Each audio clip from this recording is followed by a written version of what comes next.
ಇಲ್ಲ. ಅವರು ಈಗಲೇ ಅದನ್ನು ಕಣ್ತೆರೆಯಬೇಕು. ಅವರ ಯಾವ ಪಕ್ಷವನ್ನು ಅವರು ಗುರುತಿಸ್ತಾ ಇದ್ದಾರೆ ಅದೇ ಮುಳುಗ್ತಾ ಇದೆ.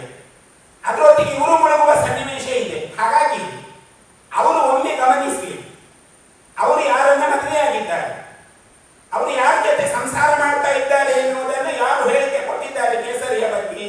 ಆ ಕೇಸರಿಯ ಹೆಣ್ಣನ್ನೇ ಅವರು ಮದುವೆಯಾಗಿರೋದು, ಮತಾಂತರ ಅಲ್ಲೇ ನಡೆದಿರೋದು. ಯಾರು ಇವತ್ತು ಕೇಸರಿಯ ಬಗ್ಗೆ ಮಾತಾಡ್ತಾ ಇದ್ದಾರೆ ಅವರು ಕೇಸರಿಯ ಹೆಣ್ಣನ್ನೇ ವಿವಾಹವಾಗಿರೋದು. ಹಾಗಿರುವುದರಿಂದ ಮುಂದೆ ಅವರು ಮಾತಾಡುವಾಗ ಸ್ವಲ್ಪ ಜಾಗೃತಿಯಿಂದ ಮಾತಾಡೋದು ಒಳ್ಳೆಯದು. ಕೇಸರಿಯನ್ನು ಕೆಣಕುವ ಅವಶ್ಯಕತೆ ಇಲ್ಲ.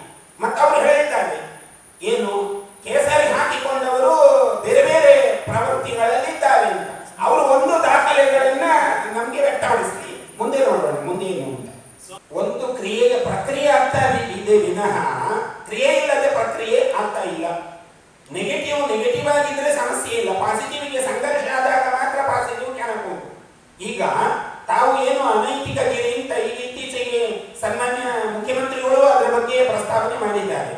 ರಾಜ್ಯಕ್ಕೆ ನಮ್ಮ ಜಿಲ್ಲೆಗೆ ಬಂದಾಗ ನಾವು ಹೇಳಿರುವಂತದ್ದೇನು, ಅವರು ಕ್ರಿಯೆ ಮಾಡಿ ಈಗ ಮತಾಂತರದ ಪ್ರಕ್ರಿಯೆಯಲ್ಲಿ ಏನು ನಡೀತಾ ಇದೆ, ಅವರು ಶಿಕ್ಷಣ ಕೊಡ್ತಾ ಇದ್ದಾರೆ. ಶಿಕ್ಷಣ ಕೊಡಲಿ, ಯಾರು ವಿರೋಧ ಮಾಡಿದ್ದಾರೆ? ಯಾರು ವಿರೋಧ ಮಾಡಿಲ್ಲ. ಇನ್ನು ಅವರು ಅವರ ಧರ್ಮ ಕೇಂದ್ರಗಳನ್ನು ನಡೆಸಿಕೊಂಡು ಅವರು ಪ್ರಾರ್ಥನೆಯನ್ನು ಮಾಡ್ತಾ ಇದ್ದಾರೆ, ಮಾಡಲಿ, ನಮಗೇನು ಅದರಿಂದ ವಿರೋಧ ಇಲ್ಲ. ನಮಗೆ ವಿರೋಧ ಬಂದಿರೋದೇನು, ನಮ್ಮ ಧರ್ಮದ ಮೇಲೆ ಕೆಣಕಿದಾಗ ನಮಗೆ ವಿರೋಧ ಬಂದಿರೋದು. ಈಗ ನಾವು ಎದ್ದಿರೋದು ಅಲ್ಲಿ. ಹಾಗಾಗಿ ನೈತಿಕ ಗಿರಿಯೋ ಅವರ ಅನೈತಿಕ ಗಿರಿಯೋ ಇದು ಕ್ರಿಯೆಗೆ ತಕ್ಕ ಪ್ರತಿಕ್ರಿಯೆ ಬಿಟ್ಟರೆ ಮತ್ತೆ ಅದರಲ್ಲಿ ಏನೂ ಸಂಬಂಧ ಇಲ್ಲ, ಯಾವುದೇ ವಿಷಯ ಇಲ್ಲ.